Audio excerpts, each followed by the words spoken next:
Hello, everybody. Welcome back to Wisdom Wisdom Wednesday. Wednesday. Yeah. Yeah. So I just scared Tessa. We were talking about work things and then I just hit record. She's like, we're going for it. And here we are. We're a little bit startled right now. I'm having some tea.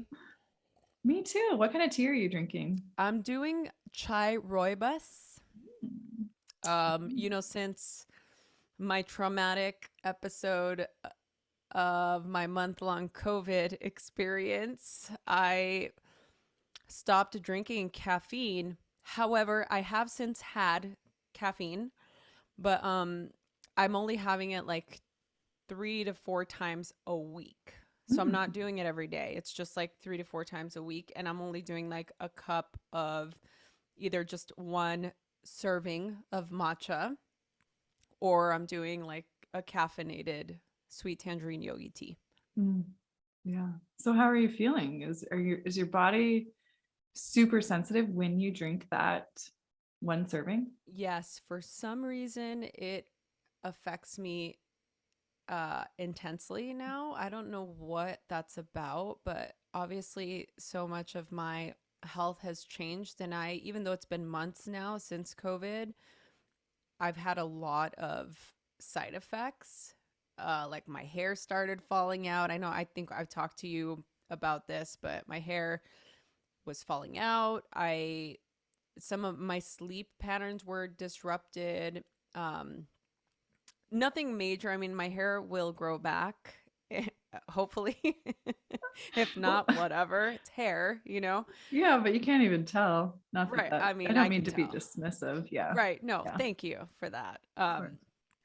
But the other thing is there are certain foods that I just can't ever eat ever again, or at least for now.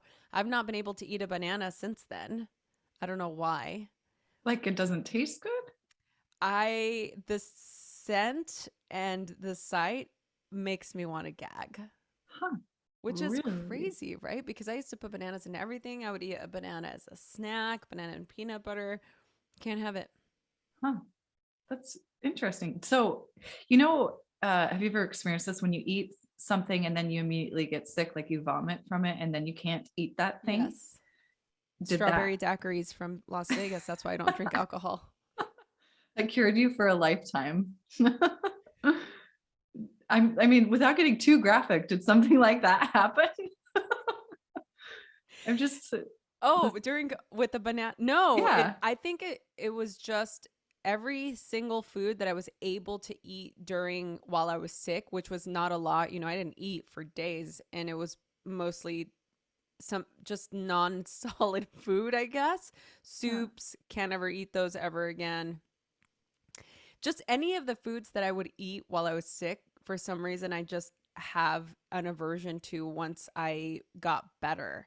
Like Hmm. I was never able to for breakfast, I'd always have oatmeal or oat bran, yogurt, vegan yogurt and granola, strawberries. I mean, you've known me for as long as you have, and it's my standard breakfast foods have always been the same. I've not been able to eat any of that Oh at my all, gosh. and I still haven't. So my breakfast is now like a blueberry smoothie, which again is what I would have once I start to feel better. So I don't know if Mhm. it's subconscious or not, but I've just not had a desire to have any of the foods that I was eating while I was sick. Yeah, that's interesting, that physiological response. It's like there's this neural pathway that we've carved out that has this really physiological response in the body. I'm the same way with guava. I got sick in Mexico with guava and I cannot, oh, it just Like even guava saying it, flavored or like the actual guava? the actual guava, because it's so easy to find them. They're Yeah, delicious, they're sweet, so or they good. used to be. For other people, they are not for me. Like your banana is my guava. But it's just so Wow. interesting. Like it's been over a decade and I Oh, still wow. can't do it. So there's got to be some sort of like neurological wiring that we create. I don't know. I just find that so fascinating that we either have the experience of being sick from the thing, or like in your case, you didn't even get sick from it, but like those are the foods that you would have eaten to feel better. It's almost like there's this association now, right? Yeah. So Yeah, interesting. it's very bizarre. All right, guys. So today's topic is one that before I hit the record button, Tessa was trying to be organized and ask me how we were going to integrate the topic of wisdom with finding a mentor, but I just hit record. And now that I'm thinking about it, as I'm talking to you all, I'm trying to figure it out in my brain. Okay, here it is. I can integrate the two, Mm. and we can discuss this. I think that it requires wisdom, which I believe has to do with knowledge, applied knowledge and experience, to finding people in our life that we are inspired by, that we respect, that lead a life of integrity. And I believe that it takes wisdom to be able to not only just have that awareness, but to have the courage to study with somebody, to ask them if they will mentor you. Does that Mm. make sense? Yeah, yeah. I always romanticize um, the idea of, it feels kind of old fashioned, but the apprentice, right? Like Mm, somebody has a trade that you want to learn. And yes. I think back to, I don't know, the Middle Ages when that was the thing that you did to acquire your trade or your vocation. Yeah. And you studied with this person for maybe a lifetime. And then maybe, I don't know, maybe you took over their business at some point or you became the mentor yourself. So I've always had this romantic notion about mentorship and this idea of teacher and this person that we stay close to or we get close to learn from. And so yeah, absolutely, there's so much wisdom in that. Yeah. And I love that because obviously we come from the same school of thought. I'm right on board with that. And I'm the marathon person. I'm not the sprint person. I'm the long hauler. I'm the one that wants to study for years and years and then feel the confidence to go and do the thing. You know what drives me insane are the people, not to, you know, talk bad about people, but there are certain people that upset me are the ones that they learn something and all of a sudden they're wanting to go. I just snapped my fingers. Sorry, that's what you guys heard. All of a sudden they want to go out and teach it. It's like, Mhm. oh, I just learned this thing. Let me go out and teach it. You've not even integrated that lesson yet. You've not even integrated the full knowledge of this method or this teaching or this experience until you've embodied it and you've experienced it and you can have an applied knowledge out in the world. You shouldn't be teaching it. Do you know what I'm Mhm. saying? Like this is what has always been my big issue with how back in the day they used to churn out teachers with all these teacher trainings. They were just churning them out, churning them out, churning them out, and then we would have all these, I mean, students that were in my trainings, you know this, that did trainings elsewhere that felt they needed another training because they felt they didn't get the information or the knowledge that they were hoping for. Mhm. And that is twofold. Number one, not all trainings are made the same. And number two is that it takes time. It takes time to be able to integrate what you're learning and to have to me, wisdom comes in the lived experience. That's the difference. That is how you can apply knowledge in your life. Mhm. You have to be able to have the experience so that you know what it's like in your body, in your cells, in your spirit, in your life. Not to say that if you don't have a mind, body, spirit connection to a lesson, that you can't teach it. I'm just saying to be an effective and wise person, teacher, leader, you need to have that integration as part of the process to be effective, right? What would one of my teachers would say, a captain a captain with a well-equipped vessel that has no that's not been seasoned is dangerous, right? Mm. Somebody who has this like brand new shiny boat and is out in the world that doesn't have the experience is going to eventually have an issue. Mm. And a seasoned captain with a not well equipped vessel that's falling apart and can't get from point A to point B is going to be ineffective. And so the whole purpose is, okay, well, we need both. We need to be both a seasoned captain and we need to have a well-equipped vessel. So how do we do both? How do we get that integration? And the way that we get that integration is through experienced, embodied knowledge. We have to have the experience. You can't fast forward your expertise. You become an expert at something, you become skilled at something over the course of time, not just because you paid $10,000 to do a 6-month course. That doesn't make sense, Mhm. Yeah. right? Yeah, it's true, and I don't think I really got that at first. Speaking from my experience going through a teacher training, that lesson or message didn't land with me until fairly recently. I would say maybe 3 years ago, which to me feels fairly recent because I am also a marathon runner, literally and mentally. So, I think part of this might be societal and cultural, that we feel pressure, right? Oh, I spent all of this money on this training, and I have to go now apply my knowledge. And if I don't, this is twofold. If I don't teach it right away or apply it right away, then I'll forget it. Right. So that's a little bit of fear, which got to be careful of who's driving the show here when we're teaching something. We don't want fear driving. Right. Hopefully that it's that place of wisdom, that applied knowledge. But I think that takes a little bit of kind of trying it on and figuring it out, and Yeah, maybe and I want making to mistakes. totally, and I want to speak to that because I don't want people to think that they can't do that. It's you obviously, I'm not saying the people that go and they do this course or they do this program that all of a sudden they shouldn't be teaching it. I'm not saying that. I'm not saying that at all. It's very nuanced, right? Mm. There is, in order to learn something, the old school way that I learned it was that you have to imitate, integrate, and then you can innovate. Mhm.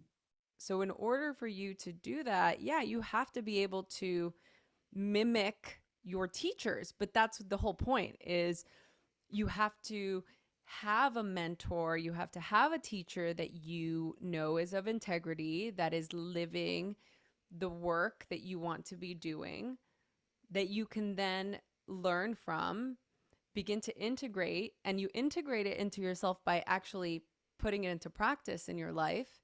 Mhm. And then you can innovate. Then you can go off and do the things and get on your boat and go and conquer the seas. Awesome. But there is a very specific type of process that needs to happen. The person that just learned, and I guess I'm speaking to specifically the point of this topic that we're talking about. How do you find a teacher? How does that apply to wisdom? So that's the integration, is to be able to have the mindfulness, the foresight, the knowing, the internal knowing of choosing the right people. And how do you do that? Assess it with how they're integrating the teachings. Mm. It doesn't mean they have to be the expert. The thing is, we're all experts at something. We're all experts at a skill, or we're all experts at being ourselves, right? It takes, what does Malcolm Gladwell say? It takes 10,000 hours to become a master of a skill, right? You've been yourself for at least 10,000 hours, hopefully. So that is already in the bag. Now, if you're wanting to learn how to apply this wisdom, how to integrate spiritual teachings into your life, if you're wanting to become a mentor or a coach or a meditation teacher, or yoga teacher, or a podcaster, or a writer, what do you have to do? You can't just go buy it online, right? Mm. You have to do the thing that you want to do. Yeah. To, And to have to have wisdom, you have to do the things that are going to beget wisdom, mhm. which means you have to embody and integrate the teachings of life. Does that make sense? Oh, absolutely. I love that. And also, And also, um, I think that you're right, it's subtle and it's nuanced. And I also, when we're talking about trying something new, like creating something that feels so far outside of your comfort zone you may have never tried before, the nuance or the subtlety is try not to fall into the trap of perfection. Yes, imitate, and then integrate and innovate. I love that. But I think we hold ourselves in at such a standard that sometimes we don't even begin the work of this new project, this new career, because we think we have to be fully integrated before we can even begin. right. And it doesn't have to be perfect or fully baked. Like if you want to start your website, just play around in Squarespace, or try a free account in Canva, or like explore Anchor and just try recording things and get creative and explore. I think that's where the imitation and integration really comes into play. And I don't think they're mutually exclusive, like they can happen simultaneously. Yes. And so can the innovation. Yeah, I totally agree. I think that we shouldn't allow perfectionism to stop us from playing the role. Yeah. Sometimes we have to play the role of the teacher or the wise person in order for us to try it on for size to see if we even like it, if it's even for us. Not everybody needs to teach. Not Mhm. everybody needs to start a podcast. Yeah. Not everybody needs to become a spiritual teacher. The thing is, if it's something that you are compelled to do or you have a desire, it's always worth exploring. The nuanced issue there is that, are you giving up too easily because maybe something's very difficult? Things are uncomfortable. Anytime you do something new, it's going to be uncomfortable. I mean, think about the first time you learned how to ride a bike, or the first time you learned how to, we're both yoga teachers, the first class you taught. How awkward was it? Right? It was terrifying. I mean, visceral. I thought I was going to have a heart attack. It's scary. Right? Yeah. Yeah. We all remember our firsts. The first time you went on a date, the first time you kissed somebody. The first time is always the hardest. And it takes a while for it to get easier, depending on, again, for some people it might be easy. They're a born star, or they're a born teacher and they could just write. My older sister is an incredible, prolific writer. She's an incredibly skilled teacher, and she's always been that way. She's always been that way. She's always been incredibly intellectual since I could remember. So some people just are born with that thing. Some of us have to work really hard to do something well. And that's okay. And to me, I love the underdog. I love the people that have to really put their time in. I mean, my grammar is not great. I just wrote a book, and it was very difficult because I've not been in school in a long while. Like, long while. I've not been in college. I've not been in high school, where we learn all of these basics of English literature. And it's something that have to put that beginner's hat on. You know what that's like, right, Tess? I mean, Mhm. it's very humbling. And it's an important experience for us to have often, because I feel like when we're not having those moments of discomfort, we're getting really settled in our little cozy blanket of staying the same. Yeah, that too. And also, the idea of passing the torch, your ability to then become the teacher or the mentor to the mentee, you're so much better at it because first of all, you can empathize and be compassionate to that experience of being brand new at something and really coming to terms with the challenge of that and the humility that that takes. And you can put yourself back in those shoes and be like, hey, it's okay. It gets easier. It takes practice. It takes dedication. Yes, but you'll make it through. If you want to, you will. Yeah. So I think it makes us better teachers. It makes us better people, and we have more compassion in that way. Yeah. And I think that having somebody that's modeling that experience is important, because a good teacher will tell you how hard it is. Mhm. A good mentor will tell you how much work it was. And I'm sure it's a lot of work for a lot of people. I used to think back in the day, before I even started the podcast, I used to see people I admired or followed on social media. Wow, I really wish I had that, or I really want to be doing that. And what is that like? Oh, this person is teaching at this huge festival. What's that like? I want to be doing that. And you build to get there. Nobody's going to hand you your career on a platter. And if they do, I'll tell you right now, it's not sustainable and it won't last long. It's like buying followers, right? Like at one point or another, something will arise where you have to either call upon those fake people, or you'll know within yourself that what you created was not built on something substantial. And and I'm not saying, look, I don't care what you do. Whatever's going to make you feel good, do it. All I'm saying is that if you want to build something that's going to stand if you want to build something that's going to stand the test of time, it's going to take time. It's basic. It's the bottom line.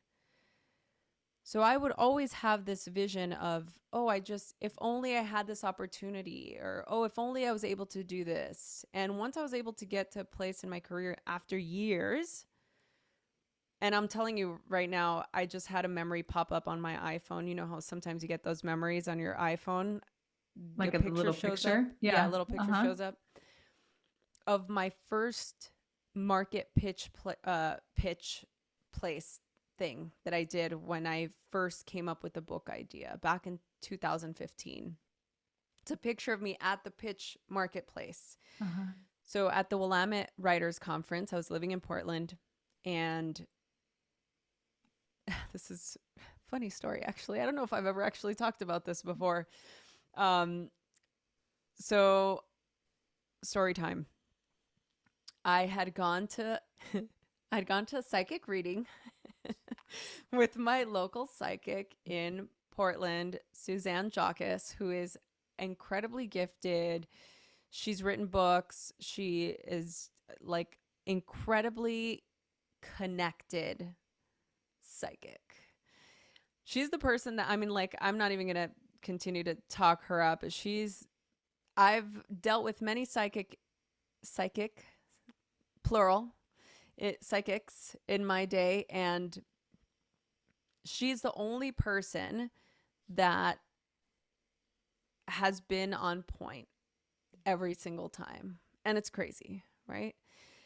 Anyway, doing what I do, I was getting a psychic reading, and I was telling her about this idea, how I wanted to write either I wanted to do a blog or I wanted to do a book, or I was having these ideas come up very in their they were in their infancy. And she said, you need to go to the writers conference. I'm speaking there, and it's going to be really great. You'll meet people there, you'll listen to some authors, and just check it out. You might meet somebody that might help you on your path. And what I would suggest is, go home, think about it, but you should definitely go. And I was like, oh, okay, cool. And Tori's his new he moonshadows as a screenwriter. So I come home and I tell him about this conference, and I'm really excited. I said, the psychic said I need to go to this Willamette Writers Conference and see if I meet somebody. There's agents there, there's people speaking, and it's this really cool book fair. And plus, come on, a book fair, who's going to say no to that? I mean, you would be there in a heartbeat. Yeah, I'm actually wondering when the next one is. I mean, we need to look because Yes. I want to go. We should go together. Let's go. Yeah, let's do it. Yes. Yes. So, okay, so back to the story. I go online, and Tori and I were in some not great financial strains during this time, and it was a little bit expensive. And so we both couldn't afford to go. So we decided that I would be the person to go. And the other one, meaning Tori, he would drive me there, and he would just kind of like wait in the parking lot while I go in there and check it out and do my thing. So I go and I register, and there's this link where it says, pitch your project. There are these pitch meetings that you can book with agents, and you have to pay for them. And they're like 15-minute pitch sessions, kind of like, I would compare it to speed dating. You go and you sit down across a well-known agent from an agency, and you pitch them your idea, and they either give you their card and you can continue the conversation, or they pass, or they might give you some feedback. And so I'm like, I can do this. I'm going to pitch my idea. And I booked like 3 different little roundtable meetings with these 3 agents. I looked them up briefly and saw what agencies they were with. And I said, okay, what do you need to bring to this? Oh, you need a book proposal. I have a book. Okay. Yeah. A book proposal. Great. What is a book proposal? By the way, Google is your best friend when you have no idea where to start. And now that I'm thinking, I'm actually even getting embarrassed that I'm telling the story, but it's great. It's hilarious. So I register, I book my appointments. I Google how to do a book proposal, and it says, first, you're going to need a summary. You're going to need a table of contents, and you're going to need to talk about who you are. It's like a business plan. And I'm like, okay, I'm familiar. Business school, business plans. I can do this. Very basic information. No problem. So I go and I fill it out. My book proposal is like 2 pages, right? And I think this is great. I think this is like the best book proposal ever. Somebody's going to love this idea. There's no chapter summaries. There's nothing about who I am or what I do. There's just this idea that I made on a Google Word doc, and I was going to present to an agent that represents like New York Times bestselling authors, right? Tessa's laughing. She knows where this is going. So we get to the conference, and I see my psychic there. She's also an author, so she was there talking about her books, and I say hello. And I happened to bump into one of my students, who at the time was coming to my classes quite often. Which, by the way, I had no idea she was like a incredible writer, New York Times bestselling novelist. No clue. But she asked me what I was doing there. And I said, oh, I'm here to do a pitch marketplace meetings because I have this book idea and I want to try and get an agent. And she was like, wow, that's really great. I should introduce you to my agent. And I am just beyond myself. I'm so excited. This is my calling is coming to fruition before my eyes. It is the moment I've been waiting for. I am meant to write a book, and it's all happening right here, right now. So I almost canceled my agent meetings because I figured I had an agent now. Like, right? This is going to be my agent. Yes. I mean, Yes. this is why would I continue? But I decided no, I need to, there was a big break, like an intermission.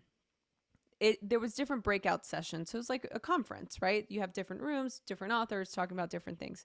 During the break, I go to the parking lot to hang out with my poor boyfriend who's just sitting in the car. And he walks me back, and the security at the door asked, oh, he said if we were having a good time. And Tori told the security guard, oh, it's just my girlfriend's in there. We could only afford to have one of us go. And at the time, he was taking some college classes, and he said, the security guard said, oh, well, if you guys are in school, you can get in for free. I don't remember if it was for free or like for nothing really. Or no, I think maybe it was free. But anyway, Tori had a student ID, and they just let him in. And so it was really great. So at that point, it was great to have somebody come in and be there as support. He encouraged me to take the pitch meetings, and here we go. So I walk to the door. I'm ready. There's a picture of me, 2 thumbs up. I'm excited. I'm ready. I got my mala beads on. I am just living my best life because in my mind, I already have an agent. I already have a book deal. This is like, it's happening. So I go to my first meeting, and I sit down with this very polished, probably, like maybe mid 60s, early 70s female agent, stoic, from New York. So I sit down, and she goes, well, let's see your book proposal. So I hand it to her, and she literally picks it up from the corner of the page, and it's stapled together, and she just holds it up like so, like this. Hold on. Visual aid. She holds it up like this, and Oh she my goes, gosh. what is this? And puts it back down. And my eyes widen, and I just got really super tense. And I said, that's my book proposal. She said, this is not a book proposal. She said, what are you wanting to write about? And who are you? And why are you here? And I have never been broken that quickly. And I'm telling you, how it grew up, gang violence, drive-by shootings, the whole thing. This moment really just broke me because I really felt so exposed in that moment, so unprepared. All of a sudden, I felt so unprepared. I felt like I didn't know what I was doing. It made me, it like broke my manifestation flow because I felt so naked and unprepared. And she put the proposal down, and she said, let me do you a favor. Don't ever write a book. This is not for people that won't take this seriously. The fact that you've not only paid and wasted my time, you've also wasted your time. This is not for you. And there's nothing interesting here. And she put it down, and I was like, okay.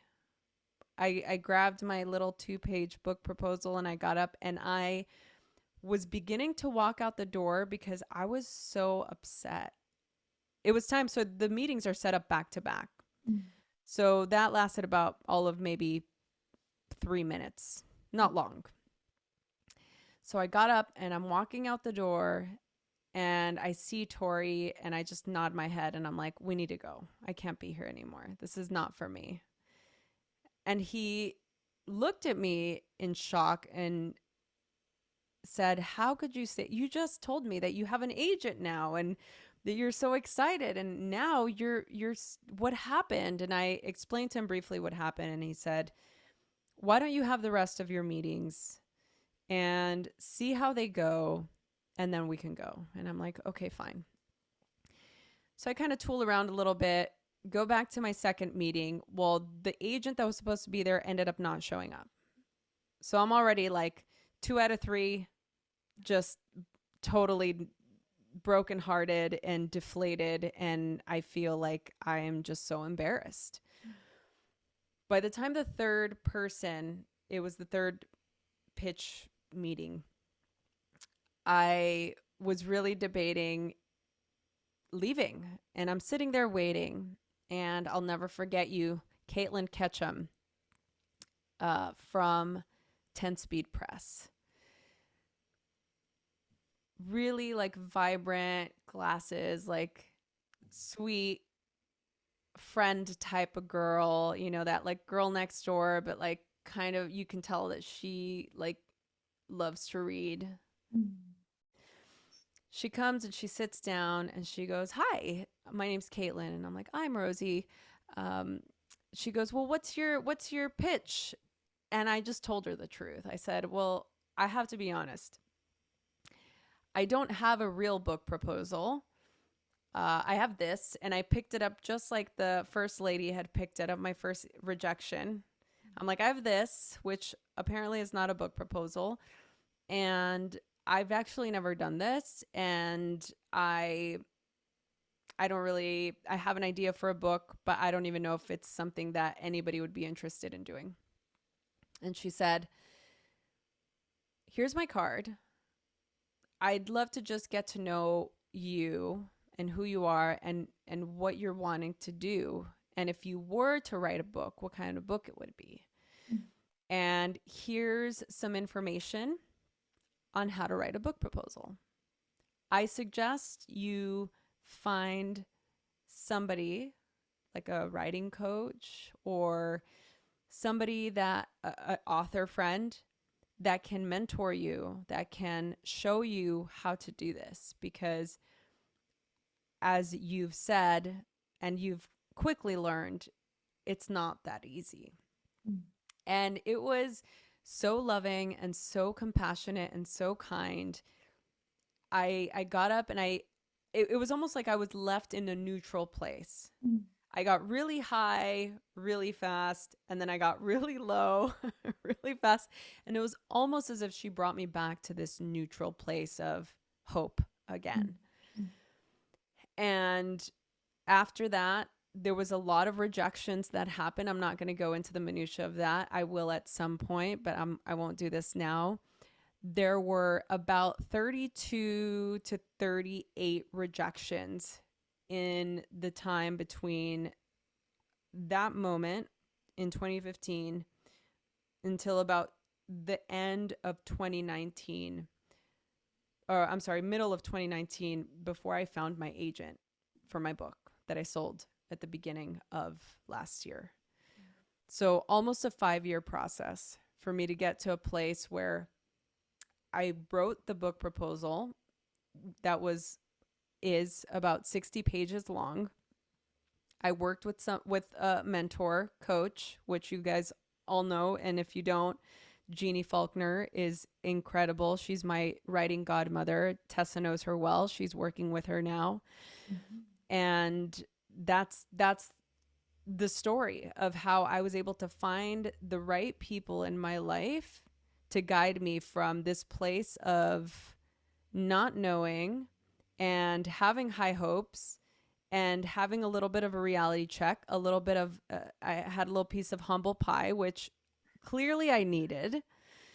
And I was able to remind myself that it's a marathon and not a sprint. And I'm so glad that I went through the experience that I had, the ups and the downs, oh, here you have an agent. Here's an agent that's interested. They're not interested anymore. Oh, let's try and sell your book here to this publishing house. 32 people said no. Okay, how about we do it this way? How about we change the book to this? How about we do that? How about we do a co-writing with somebody else? I knew at that point I had had enough rejection and enough experience to know that I knew what I wanted to write, and it didn't matter whether it was going to be published by me or another publisher.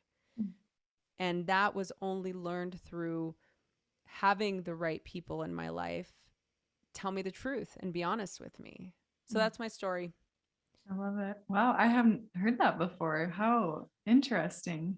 Yeah. And it was such a nice way to wrap up this idea of teacher, mentor. And I think you said this, whether subtly or overtly, but the juxtaposition of the teachers. So I always think of this saying of, well, I close my yoga classes with this. I learned it from you, Rosie, is to all of our teachers, past, present, future, and to the teacher within, right? Because even we are a teacher to ourselves, and maybe the most important teacher to ourselves.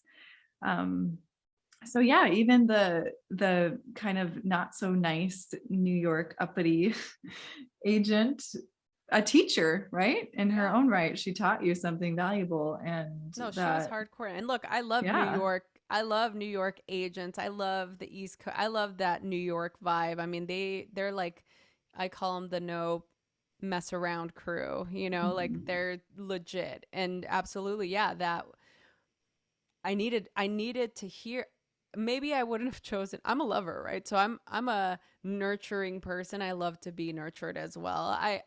Maybe wouldn't have opted to have her say to me the way she did, but I'm so grateful for it. I wouldn't have changed it, is what I'm saying. I wouldn't have changed the way that the interaction happened. I needed to hear it that way. I needed it presented to me, because now hindsight is a science, right? Hindsight's always 2020.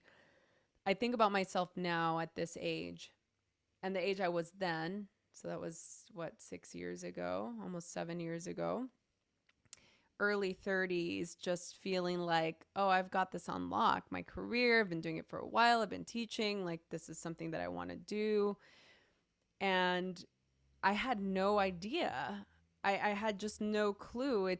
It's almost like we need both, right? You need that sort of new naivete of, yeah, I want to write a book. That's exciting, right? It's like the beginner's mind. This sounds really cool. I want to do it.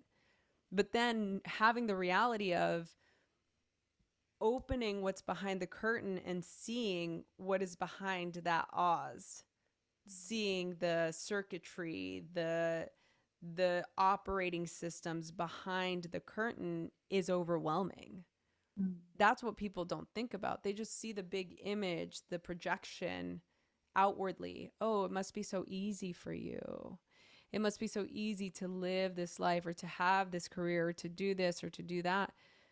But it's not easy at all. It's a lot of work, and it can be soul crushing, Mm. right? And I think it's important for us to know that. And again, just to reiterate the point, that's why it's important for us to have mentors and people in our lives to help lift us up, people who have lived through this, to say, don't worry about it. I got rejected. People told me I needed to stop doing what I was doing. You know, when I quit my job, people were like, you're going to go teach what? Yoga? Mm. You're going to go be a yoga instructor? It's like, yeah, yes. You know, there's that part of us that needs to have the hand holding of somebody who is a little bit further down the path that can say to you, keep going. I was heartbroken too. My soul was crushed. I felt like I wasn't good enough. I felt like, who am I to be doing this? And still. But the point is, if it's something you really want to do, you'll do it for your own reasons, and you'll continue to do it. Mm. And it won't matter. The external validation won't matter. It doesn't matter. The accolades don't matter. Like, now that my book is done, I'm like, I'm done. I feel good about it. To me, it's, and I don't want to say it doesn't matter. I hope my publisher doesn't listen to this and be like, well, of course it matters. You got to promote it now. But to me, I did the work already. Like, I put every smart thing I've ever said in my entire life. I put it in a book and now I'm like, okay, it's there. Like, it's complete. I have this collection of stories that have really helped me make a difference in my own life, and hopefully they'll help somebody else. Mhm. But there is no, I don't feel beholden to anybody or anything, you know? So again, you'll do what you want to do for your own reasons, but I encourage you, and it's what we're both doing, both Tess and I, we encourage you to utilize your own internal experience, use your wisdom, find the people in your life that are going to help you get there. And sometimes our mentors are unlikely people, Mhm. people that you would think, oh, I had no idea. How could this person be my mentor if they've never written a book? Type of thing. You will Right. find mentors in the oddest places. I mean, look at my psychic lady. I mean, if it wasn't for my psychic, I'm just going to go back to the psychic. If my psychic hadn't told me to go to this Willamette Writers Conference, we wouldn't even be having this conversation. I would have never made a book, written a book. This was her idea, essentially.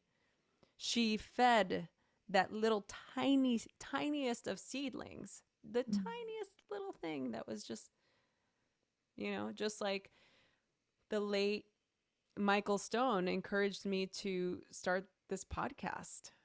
Aw, really? That's so cool. Yeah. I write Mm. about that in the book, so everybody will Oh, have to wait to read it yes, there. yes. But that being said, Tessa, do you have any closing thoughts? Hmm. Um, Gosh, I'm feeling like, well, I'm feeling like stunned and also inspired by your sharing that experience. As I kind of go through that process again for myself and feeling like it doesn't really matter how much time has passed. Like, say you had this seed of an idea to start something new 10, 20 years ago, and now you're listening to this podcast and you're feeling re-inspired. What I guess I would say, this is how I'm feeling, is that it's never too late to try again, to pick it up, to fail again and learn something new, and to take that voice of the negative person who said, you can't do this, you shouldn't be doing this, you don't belong here, and kind of flip it on its head and say, what was that person trying to teach me? Oh, they're trying to teach me to take it seriously. So maybe I look at it with a different point of view now, with new eyes, and try again. I don't have to take that person to heart so much, but is there something to learn from it? That's what I would say. Yeah. Oh, I love that. What a great way to close this Wisdom Wednesday. We hope that you enjoyed this episode, and please let us know, send us your feedback, let us know if any of this resonated with you. We'll put the links to um, Jeannie's website here so that you got, if any of you are interested in working with a writing coach, she is, I say that right, like trying to, I'm like, do I really want everybody to know? No, And I'm Jeannie, like, Tessa's wait. like, no.